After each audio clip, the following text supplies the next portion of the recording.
నమో శ్రీనివాసాయ నమః. నమో వెంకటేశాయ నమః. అందరికీ నమస్కారం అండి. ప్రతిరోజు రాశి ఫలితాలు తెలుసుకోవడానికి ఇంకా మన ఛానల్ సబ్స్క్రైబ్ చేసుకోకపోతే ప్లీజ్ సబ్స్క్రైబ్ చేసుకోండి. లైక్ చేసి మీ పూర్తి సపోర్ట్ మన శ్రీనివాస ఛానల్ కి ఇవ్వండి. ఈ వారం రాశి ఫలితాలలో గోచార్య రీత్యా వృషభ రాశి వారు ఎటువంటి శుభాశుభ ఫలితాలను పొందుతారో తెలుసుకోవడానికి ఈ మన వీడియోని ఎక్కడా స్కిప్ చేయకుండా చివరి వరకు చూడండి. ఆర్థిక పరిస్థితులన్నీ మెరుగవుతాయి.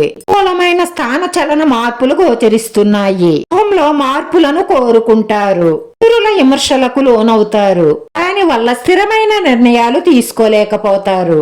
ఆకస్మికంగా ధనం ఖర్చు అయ్యే అవకాశాలు ఉన్నాయి. ఆలోచించి ఖర్చు పెట్టండి, లేదంటే ఆర్థికంగా అప్పుల పాలయ్యే అవకాశాలు గోచరిస్తున్నాయి. ఆత్మీయుల సహాయ సహకారాలు కొంత ఆలస్యంగా అందుతాయి. ప్రయాణాలు వాయిదా వేసుకోవలసి వస్తుంది. వారంలో ఒక స్త్రీ వల్ల మీకు ప్రాణగండం ఉంది. ఎలాగా అంటే ఒక స్త్రీని ఆకట్టుకోవడం కోసం మీరు బండిని వేగంగా నడుపుతారు. దాంతో మీకు ప్రాణాపాయం ఉంది కాబట్టి బండిని మాత్రం చాలా జాగ్రత్తగా డ్రైవ్ చెయ్యండి. మీకు నరగోళ కూడా చాలా ఎక్కువగా ఉంది. దాని గురించి కూడా మీకు ప్రమాదం గోచరిస్తుంది కాబట్టి మీరు ఒక చిన్న పరిహారం చెయ్యవలసి ఉంటుంది. స్త్రీలు సౌభాగ్యాన్ని పొందుతారు. బంధుమిత్రులను కలుస్తారు. స్థానిక కళలను నిజం చేసుకోవడానికి ప్రణాళికలు వేసుకుంటారు. ప్రతిష్టాత్మకంగా వ్యాపార శైలిలో తమదైన ముద్ర వేసుకుంటారు. చాలా తెలివితేటలుగా ప్రాక్టికల్ గా ఆలోచిస్తారు. మంచి సంకల్పంతో ఎటువంటి పనులనైనా సరే సాధించే నేర్పును కలిగి ఉంటారు.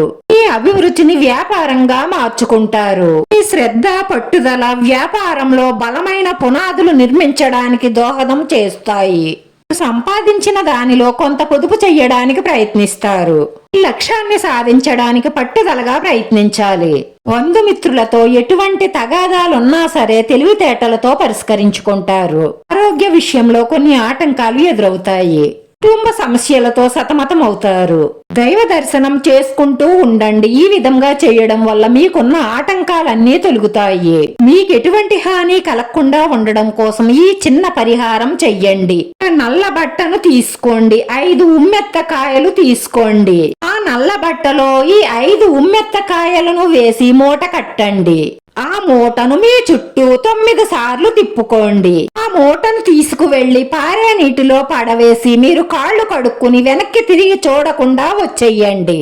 ఇలా చేయడం వల్ల మీ ఇంట్లో ఉన్న నెగిటివ్ ఎనర్జీ అంతా బయటికి పోతుంది. కనుదిష్టి అంతా పోతుంది. ఈ ఇంట్లో ఉన్న కష్ట నష్టాలు బాధలు అన్నీ దూరం అయిపోతాయి. మీరు కోరుకున్న కోరికలన్నీ తీరి మానసిక ప్రశాంతత లభిస్తుంది. వీడియో నచ్చితే లైక్ చేయండి, షేర్ చేయండి. మీ లైక్ మాకు ఎంతో విలువైంది. మీరు లైక్ చేయడం వల్ల ఈ వీడియో కొంతమందికి చేరుతుంది. నా శ్రీనివాస ఛానల్ ని ఆదరించండి. అందరికీ ధన్యవాదాలండి. నమో వెంకటేశాయ నమః.